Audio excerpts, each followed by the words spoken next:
Party అధికారంలోకి రాగానే ముఖ్యమంత్రి చంద్రబాబు ఎన్నికల్లో ఇచ్చిన హామీలను మర్చిపోయారని రాష్ట్ర ఐఎఫ్టియు ఉపాధ్యక్షుడు ఎం వెంకటేశ్వరరావు ఆరోపించారు. విశాఖ జిల్లా పెందుర్తి తహసీల్దార్ కార్యాలయం వద్ద కార్మిక సమస్యల పరిష్కారం కోరుతూ ఆటో డ్రైవర్లు ధర్నా రాస్తారోకో చేపట్టారు. ఈ సందర్భంగా వెంకటేశ్వరరావు మాట్లాడుతూ చంద్రబాబు ఎన్నికల్లో ప్రజలకు ఇచ్చిన ఏ వాగ్దానాన్ని అమలు చేయలేదని ఆగ్రహం వ్యక్తం చేశారు. ప్రజలందరూ ప్రభుత్వం తీరుపై తీవ్ర అసంతృప్తితో ఉన్నారని తెలిపారు.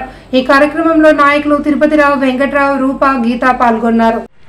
గత 11 నెలల క్రితం అధికారంలోకి వచ్చినటువంటి కూటమి ప్రభుత్వం ఎన్నికల ముందు అనేక వాగ్దానాలు చేసింది. 179 హామీలను ఇచ్చింది. కార్మికులకి ప్రత్యేకంగా ఒక విభాగాన్ని ఏర్పాటు చేసి అందులో హామీలు ఇవ్వడం జరిగింది.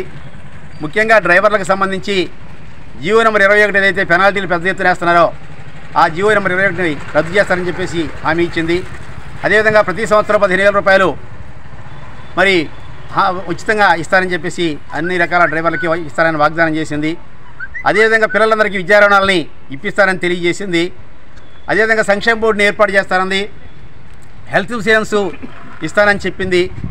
ఏ ఒక్క వాగ్దానాన్ని కూడా కార్మికులకి అమలు చేయలేదు. దీన్ని మేము తీవ్రంగా ఖండిస్తున్నాం. ఎన్నికల సందర్భంగా ఇచ్చిన హామీల్ని అమలు చేయాల్సిన బాధ్యత ఈ కూటమి ప్రభుత్వానిపైన ఉంది. జగన్ ప్రభుత్వం చేసిన అరాచకాల గురించి చెప్తూ ఎన్నికలు ఇచ్చిన వాగ్దానాల్ని